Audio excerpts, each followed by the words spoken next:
कि तन दर सुखिया कोई न देखा, जो देखा सो दुखिया हो। और उदय अस्त की बात करे, मन सबका किया विवेका हो। देखो निर्धन तो वैसे ही दुखी है, उसको तो सारे ही कष्ट उठाने पड़ते, भूख से भी परेशान, कपड़े वस्त्र मकान भी नहीं। तो परमात्मा कहते हैं तन धर सुखिया कोई ना देखा, जो देखा सो दुखिया हो। और उदय अस्त की बात करें कि ऐसे ऐसे राजा हो गए जिनका सूर्य अस्त हो और सूर्य उदय हो, वहाँ तक उसका राज हो, यानी पूरी पृथ्वी का शासक भी मैंने देख लिया। और ब्रह्मा विष्णु महेश को भी देख लिया, ये भी सुखी नहीं। और आप इस लोक में एक कोठी एक फैक्ट्री ला ली तो आप इसी में सुख मान लिया। एक कार ले ली, को एक सेकंड का भरोसा नहीं, वह कार ले डूबे, पूरे परिवार का नाश हो जाए। तो बिना ज्ञान के डले ढोरे थे पुण्यात्माओं, सौभाग्य आपका, आपका जन्म ऐसे समय में हुआ। धन्य आपके माता पिता जिनसे जन्म हुआ, आपका ऐसे समय में जन्म है और आपको ज्ञान हो रहा है। प्रमाण आपके सामने है, बच्चे से लेकर बूढ़े तक आज शिक्षित है। और आसानी से परमात्मा ने ऐसे इंस्ट्रूमेंट बनवा दिए। ये मैन माइंड नहीं है, ये गॉड गिवन माइंड से बनवाए गए हैं, ताकि अपने बच्चों को घर बैठे वो संदेश पहुंचा सके और प्रमाणित कर सके, सब सदग्रंथों से आप परिचित हो सके। तो जो प्रसंग चल रहा है वहीं आते हम।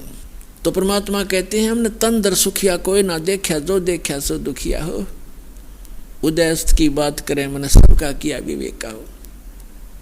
कहते हैं घाटे बाधे, लाभ हानि में सारे दुखिया। लाभ हो गया किसी को, मान ले 2 लाख रुपए मिल गए कितने किसी सौदे में, उसको कैसी प्रेरणा करता है ये काल कि कोई ऐसा बिजनेस कर दूं, 5 लाख लेगा उधारे और 2 लाख वो 7 लाख ला कर बैठ जाएगा और उसमें हो जाएगा घाटा। वो 2 लाख भी गए, टेंशन नो की नहीं होगी। वो लाभ था वो भी टेंशन में बदल गया। और घाटे में तो दुख होता ही होता है। कहते हैं घाटे बाधे, घाटा माने हानि और बाधा माने लाभ। लाभ हानि में भी दुख है।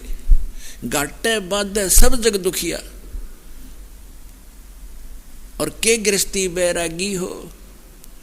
सुखदेव ने इस दुख के डर से गर्भ में माया त्यागी हो। फिर बताते हैं कि जंगम दुखिया जोगी दुखिया, तपस्वी को दुख दूना हो। आस्था तृष्णा सब में व्यापत, कोई मैल नहीं सुना हो। फिर परमात्मा कहते हैं कबीर परमेश्वर जी कि साच कहूँ तो जग नहीं माने, पर भाई झूठ कही ना जाई हो। ये ब्रह्मा विष्णु शिव जी दुखिया जिन ये राह चलाई हो। पुण्यात्मा आज से 700 वर्ष पहले कोई ये कहे कि ब्रह्मा विष्णु महेश नासवान हैं, ब्रह्मा विष्णु महेश महादुखी हैं, तो सिर फुड़वाने वाली बात थी। क्योंकि आज इतना शिक्षित समाज है, स्वतंत्र भारत है और प्रजातंत्र है, उसके अंदर दास के साथ कितने जुल्म हो गए। या साचीकरण में झूठे मुकदमे बना दिए, जेल में डाल दिया हैं, और रोज लाठी ठाठाओं या 1.5 आदमी। क्यों? उनकी रोजी रोटी बंद हो गई, उनका ज्ञान समाप्त हो गया। पर जीखे बात नहीं बने, ये तो स्वीकार करना पड़ेगा, क्योंकि जग जनता शिक्षित है। तो 600 वर्ष पहले ये बातें कहा करते परमात्मा के साथ, कैसे कहर तो लेते कबीर जी की। कभी आने वाले समय में आपको सुनाएंगे वो कहानी परमात्मा के साथ। परमात्मा ने हमें 600 वर्ष पहले ये जानकारी देना चाहा था, जो दास उन्हीं की दी हुई आज आपके रूबरू कर रहा हूँ और सदग्रंथों से मेल कर रहा हूँ कि सदग्रंथों में भी लिखा था और भगवान भी बताया करते थे। लेकिन ये अज्ञानी संत ऋषि महर्षि आचार्य और शंकराचार्यों ने हम तक ये ज्ञान आने नहीं दिया, विरोध करा दिया, हमें मूर्ख बना दिया और हमें हमारे सभी पूर्वजों को पशु बनवा दिया, भूत बनवा दिया और नरक बना दिया उनका जीवन। अब जैसे श्री देवी भागवत के प्रथम स्कंद में सचित्र मोटा टाइप गीता प्रेस गोरखपुर से प्रकाशित के 28-29 पृष्ठ पे व्यास जी पूछ रहे हैं नारद जी से। नारद जी बता रहे हैं कि मेरे पिता ब्रह्मा जी ने देखा कि विष्णु जी हठ योग कर रहे थे, समाधि लगाए बैठे थे। ब्रह्मा जी ने पूछा विष्णु जी से कि आप तो सर्वेश्वर हो, आप तो सारी उत्पत्ति करता हो, सबके मालिक हो, आप किसकी भक्ति कर रहे हो? तब विष्णु जी कहते हैं कि मैं अधिक समय तक ज़्यादातर मैं तप करता हूँ, तप के बाद फिर मैं राक्षसों को मारने में लगा रहता हूँ, उनके साथ युद्ध करता हूँ। कुछ थोड़ा बहुत समय मिलता है तो लक्ष्मी जी के साथ, और फिर कहते हैं मैं देवी की पूजा करता हूँ, देवी की, दुर्गा की, और मेरे स्पिरिचुअल नॉलेज में, मेरे अध्यात्म ज्ञान में जितना मुझे ज्ञान है, इस देवी से ऊपर कोई भगवान नहीं। तो इससे ये सारा कंसेप्ट क्लियर हो गया। ना नारद जी ने ज्ञान, ना व्यास जी को ज्ञान, ना ब्रह्मा जी को ज्ञान, और ना विष्णु जी को ज्ञान। और विष्णु जी कितने सुखी, कहते पहले तप करता हूँ, बैटरी चार्ज करता है, सिद्धियां प्राप्त करके फिर राक्षसों से लड़ता है, वो सिद्धियां भी समाप्त हो जाती हैं, फिर तप करना पड़ता है, और थोड़ा बहुत समय मिलता है तो थोड़ी बहुत देर लक्ष्मी के पास बैठ उठ लेता हूँ, नहीं तो फिर यही क्रिया में लगा रहता हूँ, तो खाक सुख है। और श्री कृष्ण उर्फ श्री रामचंद्र जी यहाँ आए थे पृथ्वी पर, उनका एक पल भी सुखी नहीं। बचपन से ही विवाह होते ही वनवास हुआ, सीता का अपहरण हुआ, रावण के साथ लट्ठम लट्ठा, आते ही सीता वापस ले आए, करोड़ों आदमी मरवा के आती, फिर घर से निकाल दी गर्भवती पत्नी, पति बच्चे कहीं, आप कहीं, वो जीव सुखी नहीं हो सकता चाहे कितनी बात बनावे। जिसका परिवार कहीं जंगल में पता नहीं वो मर रहा है या भूखा है या प्यासा है, और स्वयं से राजा के राष्ट्रपति बन जा। वो तो एक यहूदा के राजा थे, छोटे से टुकड़े के। उसके बाद श्री कृष्ण रूप में जन्मे। श्री कृष्ण का जीवन देख लो, कहाँ सुखी हुए। जेल में जन्म हुआ, मामा दुश्मन बन गया, कहीं कभी कहीं छुपाया उनको, कभी कहीं छुपाया, फिर कभी जरासिंह मारने आ रहा है, कभी कोई आ रहा है, कोई शिशुपाल दुखी कर रहा है। पर यहाँ से छोड़कर मथुरा को वहाँ एक द्वारका बनानी पड़ी, बहुत दूर जाके नालायक लोगों से टाइम पास किया, और लास्ट में पूरा परिवार कुल नाश हो गया उनका, पूरा यादव कुल उनकी आंखों के सामने कट के मर गए, लड़के। तो परमात्मा कहते हैं तुम बालक हो, इनकम्प्लीट स्पिरिचुअल नॉलेज, यानी little knowledge is the dangerous thing. तो आपको नीम हकीम गुरु मिले, और ये लिटल नॉलेज प्राप्त था, आप इसी में संतुष्ट थे, क्योंकि विद्यार्थी तो टीचर के ज्ञान पर विश्वास ही करता है, आपके टीचर गलत थे। तो परमात्मा कबीर जी कहा करते कि साच कहूँ तो जग नहीं मान। शंकर भगवान की देख लो, आप कितने सुखी थे। पार्वती राजा दक्ष के हवन कुंड में जल कर मरगी, उसके अस्थि पिंजर को उठाकर भगवान शिव जी 10,000 वर्ष तक कंधे से लगाया, फिरता रहा, रोता रहा, बुरा हाल रहा। एक बार भस्मागिरी नाम का एक राक्षस दुष्ट भगवान शिव की भक्ति कर रहा था, उसी का दुश्मन बन गया, और भस्म कड़ा मांग लिया उनसे, प्रतिज्ञाबद्ध वचनबद्ध करके प्रतिज्ञा करवा के, और फिर उसी उन्हीं का दुश्मन बन गया। भगवान भाग रहे हैं, राक्षस पीछे पीछे भाग रहा है।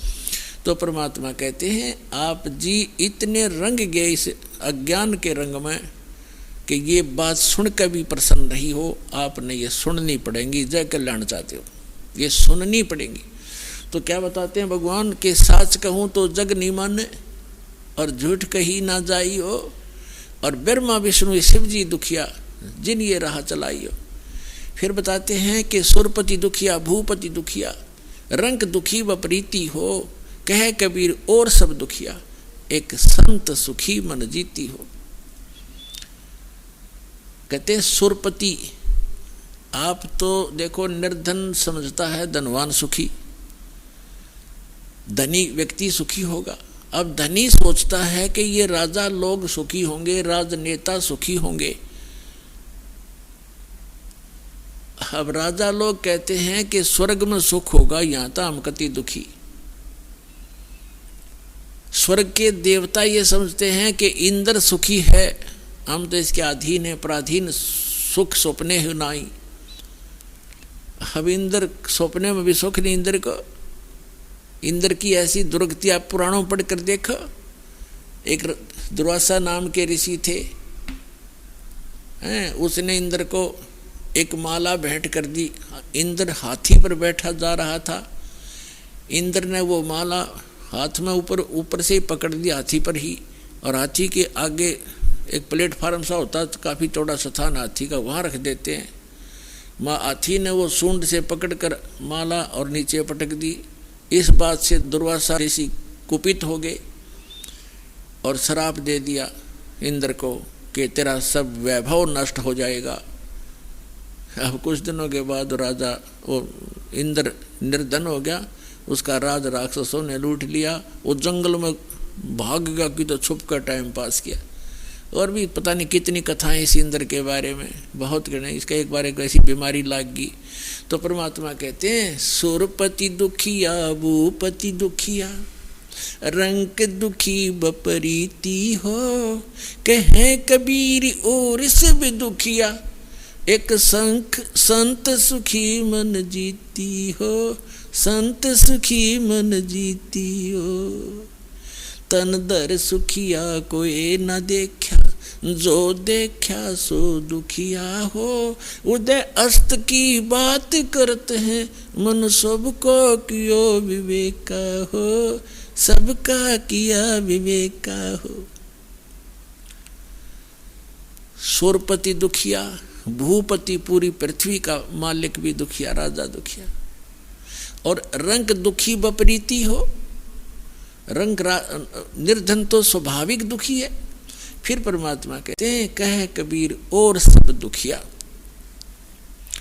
एक भक्त संत सुखी मन जीती हो। जिन्होंने अपने मन को जीत लिया केवल वही सुखी हो सकता है, और कोई प्राणी इस पृथ्वी 21 ब्रह्मांड में सुखी नहीं। अब मन जीती कौन होगा? अब मन को जीतना कोई बालकों का खेल नहीं है। मन को कोई रोक भी नहीं सकता। गीता ज्ञानदाता ने अर्जुन से कहा कि मन को जीत के इंद्रियों को काबू करे। तब अर्जुन ने कहा कि हे भगवान, इस मन को जीतना तो बड़ा कठिन है। तो गीता ज्ञानदाता भी इसी बात पर कहता है कि इस मन को रोकना तो अर्जुन वायु को रोकने के समान है। तो यहाँ परमात्मा ने जो अध्यात्म जो कंप्लीट स्पिरिचुअल नॉलेज है, संपूर्ण अध्यात्म ज्ञान है, जिसको तत्व ज्ञान कहा है, उस सूक्ष्म वेद में परमेश्वर ने बताया है कि इस मन को रोका नहीं जा सकता, इसकी दिशा बदली जाती है। और जिस स्पीड से ये बुराइयों में ग्रस्त है, जिस स्पीड से बुराई कर रहा है, धन जोड़न में कति समर्पित है, या शराब पीने में लगा हुआ है, या कोई और डाकू बन गया है, चोरी करने में पूरा जो है स्पीड खींच रहा है, इसकी दिशा बदल दी जाती है इस तत्व ज्ञान से। अब आगे बताएंगे, आज के प्रसंग में यही होगा। अब क्या प्रसंग चल रहा है कि 7वें अध्याय के 29वें श्लोक में कहा है कि इस तत्व ज्ञान से परिचित होने के उपरांत प्राणी केवल जरा और मरण से ही छूटने का प्रयत्न करता है, और वो तत्ब्रह्म से परिचित हो चुका है। 8वें अध्याय के प्रथम मंत्र में, गीता अध्याय नंबर 7 में केवल 30 मंत्र हैं। 29 में तो ये कहा है कि जो जरा और मरण से छूटने का प्रयत्न करते हैं, यानी वृद्ध अवस्था के डर से और मृत्यु के भय से, इस दुख से छूटने का जो प्रयत्न करते हैं, वो तत्ब्रह्म से परिचित है, सारे अध्यात्म से परिचित है और सभी कर्मों से परिचित है। 7वें अध्याय के 30वें मंत्र में सिर्फ इतना कहा है उस गीता ज्ञानदाता ने कि जो मेरे सत्य का ज्ञान रखते हैं वो मुझे ही जानते हैं और मुझे ही मानते हैं। फिर 8वें अध्याय के प्रथम मंत्र में अर्जुन ने प्रश्न किया कि हे भगवान, जो आपने 7वें अध्याय के 29वें श्लोक में जिस तत्ब्रह्म की जानकारी दी है कि उसको जानने के पश्चात ये साधक केवल जरा और मरण से छूटने का प्रयत्न करते हैं, यहाँ की किसी वस्तु की डिमांड नहीं रखते, तो किम तत्ब्रह्म, वो तत्ब्रह्म क्या है? 8वें अध्याय के 30वें श्लोक में श्रीमद् भगवत गीता में गीता ज्ञानदाता ने कहा कि वो परम अक्षर ब्रह्म है।